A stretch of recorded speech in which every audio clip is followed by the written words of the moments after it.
اعوذ باللہ من الشیطان الرجیم بسم اللہ الرحمن الرحیم۔ مکتوب کینیڈا بابت ماہ دسمبر 2023 از فرحان احمد حمزہ قریشی کینیڈا۔ روزنامہ الفضل انٹرنیشنل بدھ 31 جنوری 2023۔ کینیڈین خبروں کے استعمال کے لیے گوگل اور حکومت کینیڈا کا معاہدہ۔ گوگل اور میٹا دنیا کی بڑی ترین ٹیکنالوجی کمپنیوں میں سے ہیں، جن کی خدمات اور مصنوعات کو دنیا کے اربوں لوگ روزانہ استعمال کرتے ہیں۔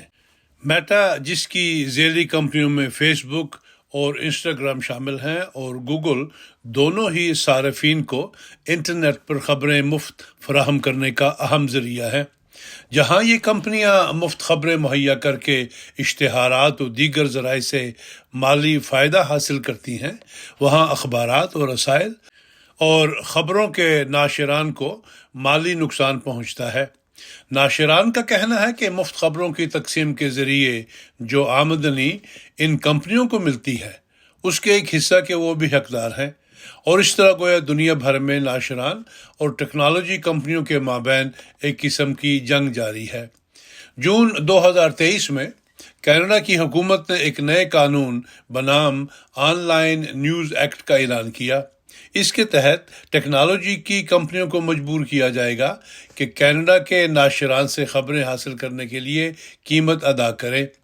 اس قانون کے اعلان کے تھوڑے عرصے بعد یعنی اگست میں میٹا نے تمام کینیڈینز کو انسٹاگرام اور فیس بک پر خبریں دیکھنے اور شیئر کرنے سے روک دیا ہے۔ تاہم نومبر کے آخر میں گوگل اور کینیڈین حکومت نے معاہدہ کر لیا کہ ہر سال گوگل کینیڈا کی خبروں کو استعمال کرنے کے لیے 100 ملین کینیڈین ڈالرز یا 73.5 ملین امریکی ڈالرز ادا کرے گا، اور یہ قیمت خبروں کے ناشران کے کارکنان کی تعداد کے مطابق تقسیم کی جائے گی۔ کینیڈا کی وزیر ورثہ ہیریٹیج منسٹر محترمہ پاسکل سینٹ آنج نے اس معاہدہ پر بیان دیتے ہوئے کہا کہ یہ ایک تاریخی معاہدہ ہے، جس کے ذریعے کینیڈا میں ڈیجیٹل پلیٹ فارمز اور صحافیوں کے درمیان ایک معتدل تجارتی تعلق استوار ہوگا، اور عمومی طور پر یہ خبروں کے شعبے کے لیے اچھا ہوگا۔ بحوالہ اخبار دی نیو یارک ٹائمز مورخہ 29 نومبر 2023۔ ابھی تک میٹا نے حکومت کے ساتھ اس قسم کا کوئی معاہدہ نہیں کیا، اور نہ اس کے امکانات مستقبل قریب میں دکھائی دے رہے ہیں۔ کینیڈا نے اسرائیل اور حماس کے درمیان فوری جنگ بندی کے حق میں ووٹ دے دیا۔ مورخہ 12 دسمبر 2023 کو کینیڈا نے اقوام متحدہ کی جنرل اسمبلی میں اسرائیل اور حماس کے درمیان فوری جنگ بندی کی قرارداد کے حق میں ووٹ دیا۔ یہ ووٹ کینیڈا کی سابقہ پالیسی کے برعکس تھا، جس کے مطابق کینیڈا نے ہمیشہ ہی اسرائیل کی حمایت کی۔ سابقہ پالیسی کے برخلاف ووٹ دینے کی وجہ بیان کرتے ہوئے کینیڈا کی وزیر امور خارجیہ محترمہ میلانی جولی نے کہا کہ ہمیں جان لینا چاہیے کہ ہماری آنکھوں کے سامنے جو ہو رہا ہے وہ خون ریزی کے سلسلہ کو محض طول دے گا۔ نیز انہوں نے کہا کہ اسرائیلیوں اور فلسطینیوں کے مستقبل کو مد نظر رکھتے ہوئے کینیڈا جنگ بندی کے حق میں بین الاقوامی آواز میں اپنی آواز شامل کر رہا ہے۔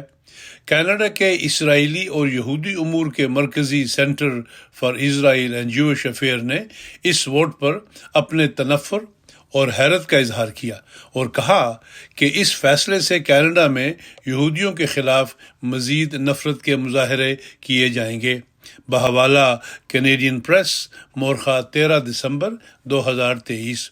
تاہم اقوام متحدہ میں کینیڈا کے سفیر جناب باب رے نے CBC کو بیان دیتے ہوئے کہا کہ جہاں تک اسرائیلیوں کو امن کے ساتھ رہنے کا حق ہے، وہاں کینیڈین رائے حسب سابق برقرار ہے، اور اسی طرح حماس کے متعلق بھی کینیڈا کی رائے میں کوئی تبدیلی نہیں۔ لیکن اس جنگ سے غزہ میں اس قدر تباہی ہوئی ہے اور اس قدر انسانی مشکلات کا سامنا ہوا ہے کہ ہمیں اس طرح سوچنے پر مجبور کیا گیا ہے۔ انہوں نے مزید کہا کہ کینیڈین عوام کو توقع ہے کہ حکومت اس صورتحال میں یعنی فلسطینیوں سے ہمدردی کرے گی۔ بحوالہ CBC نیوز 17 دسمبر 2023۔ کیوبیک میں پبلک سیکٹر کے 5 لاکھ افراد کی ہڑتال۔ کینیڈا کے صوبہ کیوبیک کے پبلک سیکٹر کی یونینز صوبائی حکومت کو نئے اشتراکی معاہدے یعنی کولیکٹیو اگریمنٹ کے حوالے سے مذاکرات پر مجبور کرنے کے لیے کچھ عرصے سے ہڑتال کر رہی ہے۔ یہاں یہ ذکر کرنا ضروری ہے کہ قانون کے مطابق یونینز کو اپنے کارکنان کی تنخواہوں، فوائد، ذمہ داریوں وغیرہ کے معاملات پر امپلائر کے ساتھ مذاکرات کرنے کا حق دیا جاتا ہے۔ ان مذاکرات کی بنا پر ایک اشتراکی معاہدہ ایک مدت کے لیے طے کیا جاتا ہے جس پر فریقین راضی ہوتے ہیں۔ اس معاہدے کا بنیادی مقصد کارکنان کے حقوق کی حفاظت اور ان کی خدمات کے بدلے مناسب معاوضہ کا حصول ہے۔ بہرحال کیوبیک کی ہڑتال میں حصہ لینے والے افراد کی تعداد وسط دسمبر 2023 میں 5 لاکھ تک پہنچ گئی، یعنی کیوبیک کی کل آبادی کا 6.5% حصہ ہڑتال کر رہا تھا۔